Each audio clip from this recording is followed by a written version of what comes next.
some way, Car. We'd gone back to the house with the others. It was Di invited us. Did he hell? An invitation is when you say, would you like to come back to the house for a wee whiskey? No, I suppose you can go back to the house if you want. And who were all those folk? Renter mourners? Never saw any of them come to visit Ferguson Hospital. Right enough. And that minister! Don't think he'd even met the guy. Talking about the tragic death of a young man of only 30 years. Fergus was 27! Getting us up and sing Fergus's favourite hymn! Fergus was a rabid, card-carrying atheist. And that bit about the terrible illness that eventually killed him. Fergus didn't have cancer. He was a loony, a bam, crazy, mental, out to lunch of another planet. You are pissed, my friend. That's right, it's coming for you.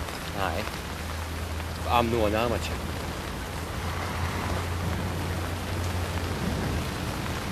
He was a genius.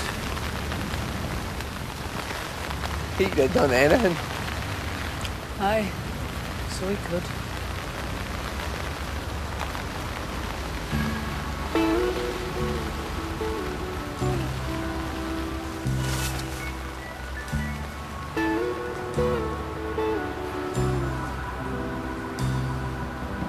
Hovering by my suitcase, trying to find a warm place to spend the night.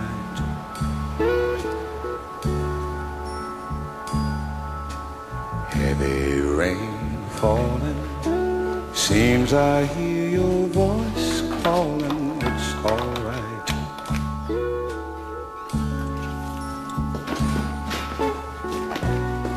A rainy night in Georgia, a rainy night in Georgia. It seems Who the hell are you? That's you the same thing. I'm the guy who owns that record. Some collector. That's the original Brooke Benton version from 1968. 1969. How did you get in here? Nobody's supposed to be in here except authorised staff. I'm the electrician. Right, that's it. What? They don't go in like that. Now do the night. You on? Eddie! Eddie! Daft bastard. What's the problem? What's the problem? Why is he no sedated? He's not a patient. Well, he should be. It doesn't matter to Fergus now. You're only storing up trouble for yourself. Aye. Well, it's easily done round here.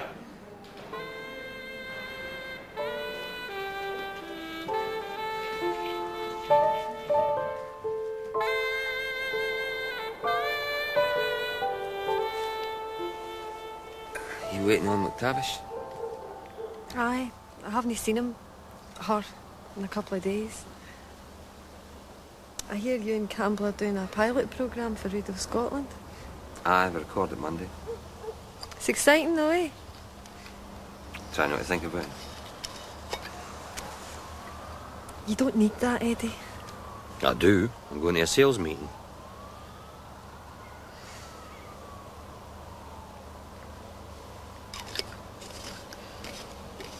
That stuff could take over, you know. Already has taken over.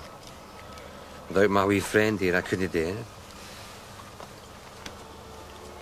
First time I got pissed, I was 15. This teacher was going to make us memorise a poem and stand up and recite it in front of the class. But you didn't want to do it. No, I wanted to do it, but I knew the poem. But every time I tried to recite it, I'd forget bits. I was that terrified when the day finally came. My pal Colin and I had a couple of cans behind the bike shed to steady our nerves. And it changed everything. I had my nerve back. When I stood up in front of that class that afternoon, it was brilliant. You remember the poem? Of course not.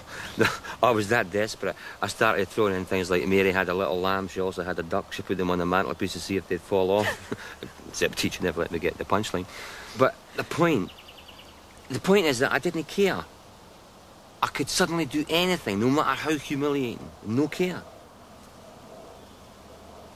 I was free. You'll not take your wee friend on Monday.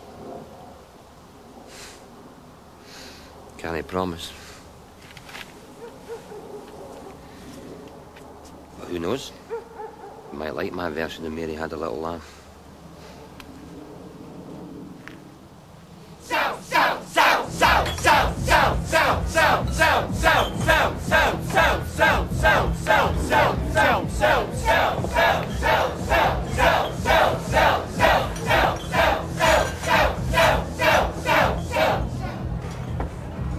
And in closing, salesmen and sales ladies of the month, I want to bring your attention to this month's issue of The Glazier. It has some pretty disturbing news in it. It says here that Britain is presently experiencing a recession, that householders and businesses are saying, no, I can't afford it. It's not the time to be fitting new windows to our homes and our shops and our offices. Well, do you know what I say to that? Lavery, work harder. Are you not already working harder? Remind me to sack you. Webster? Sell, sell, sell. No, we've done that. McAteer? Balls and poppycock. Balls and poppycock. That's what I say. By God, and so does John McAteer. And I'm proud to tell you that this afternoon he came to tell me that after walking in cold to the Lynx Business Systems building in Paisley, and after 6 grueling weeks of sales presentations, the company have asked him for a quotation for a full set of replacement windows. Is there a recession on? No! Then get out there and sell Twinview!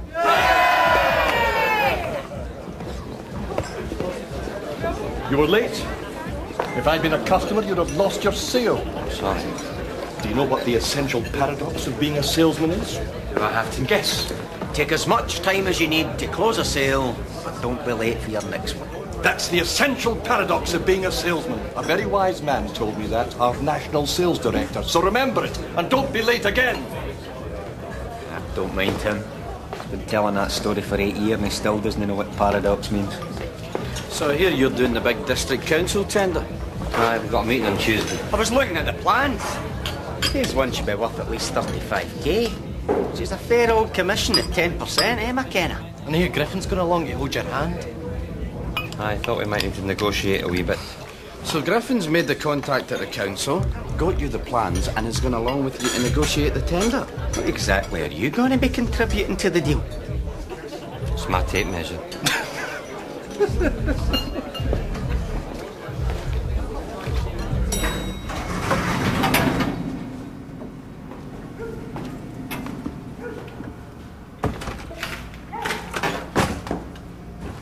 Grandma, what? Jesus, what are you doing? Don't take God's name in vain, I punish you. But what are you doing? Tomorrow I make jumble sale. I raise much money to go to Lithuania. By selling Grandad's hat stand? He has no need of hats. He's dead. Why are you doing this? Because I need £3,000 and you don't give. You can't go to Lithuania in the dead of winter. You will freeze and you will starve. So it'll be like old times then. Won't it be like old times? You'll die of hypothermia. That is not so bad. Being shot by the SS, that is bad. Is he really going to go? I want to die with my own people, Eddie. This is the only thing I ask. See what I can do? And that you come to Lithuanian Club next week too, baby. Okay. And that you bring beautiful wife with you so everybody tells me you're a lucky guy. 3 things I ask. Grandma, I don't have a wife. You have till next Wednesday. I'm not going to find a wife by next Wednesday. Then bring your intended one. I don't have an intended one. You cannot do this for me. The last thing I ask of you before I die. Grandma, I don't have a wife and I don't have an intended one. What do you want me to do? Okay. Bring girlfriend.